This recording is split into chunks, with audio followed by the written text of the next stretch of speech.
Okay, here's a quick video just to show you how to open your broken washing machine door. The latch is gone, so it can't be opened. Got a bit of string. I've tied it to the 2 bits of metal just to make a handle. What I'm going to do, I'm going to wrap it around the door just to try and get on the seals.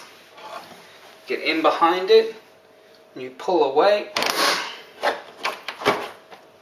and it pops open. From there it won't close. I've actually ordered parts which haven't arrived.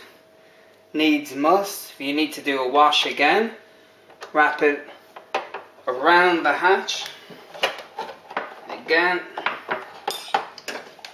pull on it, close the door, pull the string out. As you can see, locked, and you can wash again. You need to get your shit out again. Get your string around the seal, pull on it, take your clothes out. Thank you.